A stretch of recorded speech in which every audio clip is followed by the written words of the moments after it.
क्योंकि गोपीचंद का पिता, गोपीचंद का दादा और गोपीचंद का परदादा वे सारे के सारे 30 साल की उम्र में ही भगवान को प्यारे हो गए थे।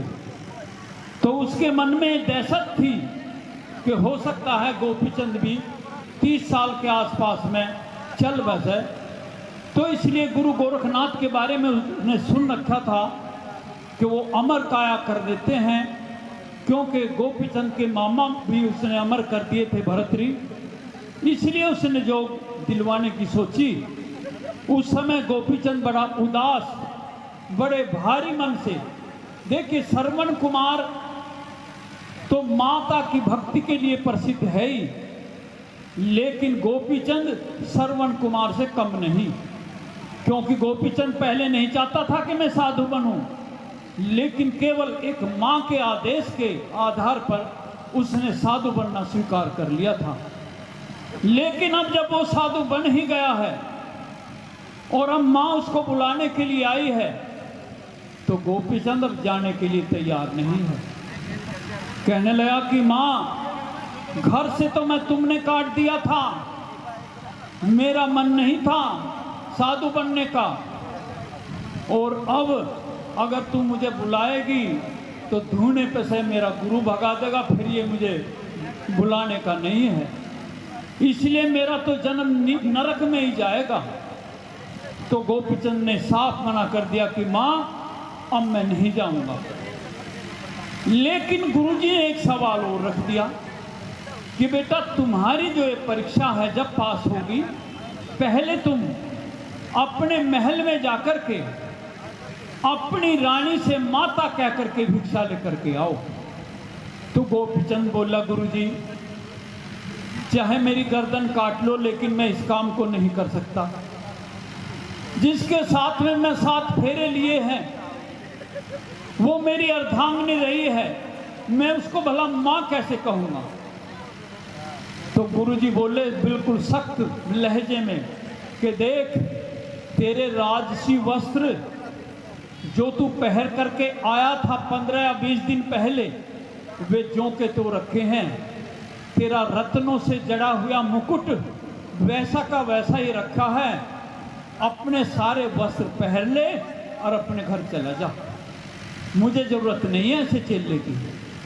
तो गोपीचंद भारी मन से कहता है कि गुरुजी जाऊंगा मैं। जाता है और किस प्रकार से माता कहकर के भिक्षा लाता है, इस रागिनी के द्वारा पेश मैं और मंजू सर।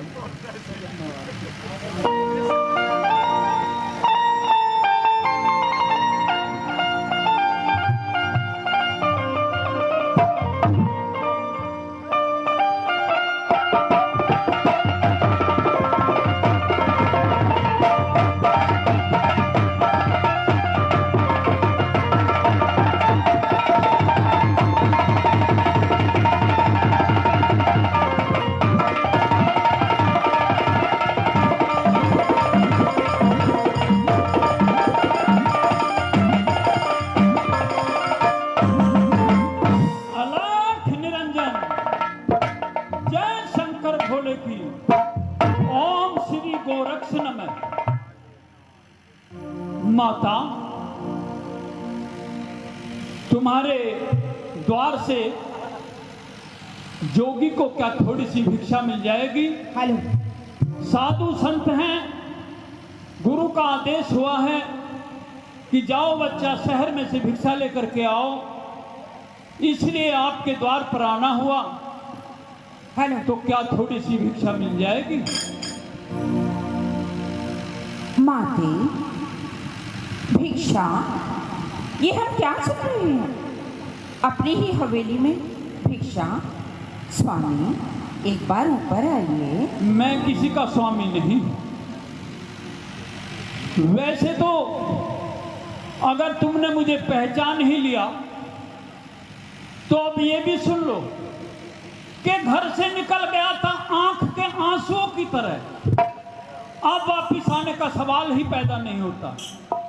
अब तो ईश्वर से केवल एक ही प्रार्थना करता हूं कि हे ईश्वर, ना मुझे तख्त व ताज दे और ना बादशाही दे, मुझे तो गुरु गोरखनाथ के श्री चरणों में भक्ति की गहराई दे, भक्ति की गहराई। अब मैं तुम्हारे महल में आने वाला नहीं हूं, ना मैं तुम्हारा स्वामी हूं। अगर तुम्हारी इच्छा भिक्षा देने की है तो दे दो, नहीं to खाली हाथ भी लौट जाऊंगा। स्वामी, ये आप क्या कह रहे हैं? भिक्षा माता, मैं जा रहा हूं। लेकिन स्वामी, आपने जाने का पक्का इरादा तो कर ही लिया है, लेकिन जाते जाते एक चुटकी जहर हमें भी दे जाओ। अब तुम मेरी कुछ भी नहीं लगती, इसलिए मैं तुम्हारा कोई भी समस्या का समाधान नहीं करता। अगर मेरी कुछ तुम लगती तो मैं कुछ सोचता भी कि तुम्हारे लिए क्या कहूँ क्या करूँ, लेकिन अब मेरा तेरा कोई रिश्ता नहीं है। तो स्वामी, आप जा तो रहे हो, लेकिन हमारी एक विनती, एक प्रार्थना, एक अर्ज सुनते जाइए। कहिए। सुन ले बात। वो भी सुन।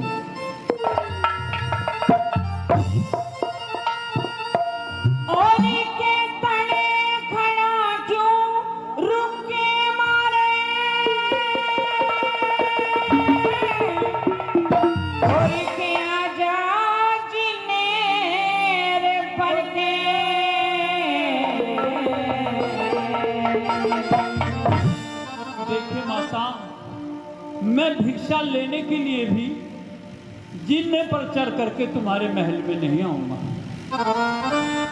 या तो तुम उतर करके भिक्षा दो, और या फिर ऊपर से ही फेंक दो, मैं अपने पल्ले में ले लूंगा। अब 2 मुट्ठी भिक्षा देते माई, आजा तले उतर के। 2 मुट्ठी भिक्षा देते माई, आजा तले उतर के। तेरे खड़ा क्यों रुके मारे, तेरे खड़ा क्यों रुके मारे, और आजा जीने करके। 2 मुट्ठी भिक्षा देते माई, आजा तले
स्वामी, हाँ माता। आपसे एक प्रश्न पूछना चाहती हूँ। क्या पूछना चाहती हो माता? हाँ, इश्क की ठेस लगे पाछे फिर, इश्क की ठेस लगे पाछे फिर। स्वामी, वो प्रश्न ये है क्या कि जो मनुष्य एक बार गृहस्थ आश्रम को भोग लेता है, उसका भक्ति में रम जाना बहुत ही मुश्किल हो जाता है। ये जो आपने साधु बाणा धारण किया है, भक्ति में मन को रमाया है, क्या आप इस धर्म को निभा भी पाएंगे? ये तुम्हारा ख्याल सरासर गलत है माता, कि जो आदमी एक बार गृहस्थ आश्रम को भोग लेता है वो भक्ति नहीं कर सकता। हमारी इस धरती पर, भारत भूमि पर अनेक साधु संत ऋषि महर्षि ऐसे हो चुके हैं जिन्होंने गृहस्थ आश्रम का भी पालन किया और भक्ति की पराकाष्ठा को भी छू लिया। आपने सप्त ऋषियों का नाम तो सुना होगा, सभी गृहस्थी थे, उन्होंने गृहस्थ आश्रम भी भोगा और देखो आकाश में वे चमक रहे हैं आज भी। इसलिए ये ख्याल तुम्हारा सरासर गलत है। मैं अपने गुरु की कृपा के आधार पर इस भक्ति में जरूर सफल हो जाऊंगा, ये मुझे पक्का विश्वास है। कह दो। हाँ, इश्क की ठेस लगे पाछे फिर, इश्क की ठेस लगे पाछे फिर, और लगे भक्ति की से नहीं। ये धरती अंबर हिल जाएंगे जो साधु जन रहने को नहीं। ये धरती अंबर हिल जाएंगे जो साधु जन रहने को नहीं। और 36 भोजन प्यार करे मने, 36 भोजन प्यार करे मने, खा लेने मन भर के। तो मधुकरी ढूंढेगी, तो मधुकरी ढूंढेगी, खा लो संतोष कर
शतरंज सेज सारी अब खड़ी कर दे और उनकी दामन भी ऊपर को कर दी, क्योंकि दामन उनके ऊपर को होती है जो मर जाते हैं। और जब कोई साधु बाणा धारण करता है उसका सबसे पहले उसका गुरु मृत संस्कार कर देता है, अर्थात उससे पहले जीवन में वो मरा हुआ मान लिया जाता है और उस दिन से उसको एक नया जीवन मिल जाता है। इसलिए मैं किसी भी सेज पर आकर के सोने वाला नहीं हूँ। एक बात और, मेरे धुने पर तुम भी मत आना, क्योंकि हम कभी हरिद्वार रहेंगे, कभी ऋषिकेश रहेंगे, कभी कहीं कभी कहीं। इसलिए मैं तुमसे भी ये कहना चाहता हूँ कि मेरी भक्ति में तुम भी खलल मत डालना। कह दो जो कुछ कहना। तेरी सतरंग से बिछा राखी, तेरी सतरंग से बिछा राखी, आ तेरे चरण दबाऊं। मेरे खाटोर पलंग खड़े कर दे, मेरे खाटोर पलंग खड़े कर दे, गुरु चरणों में सो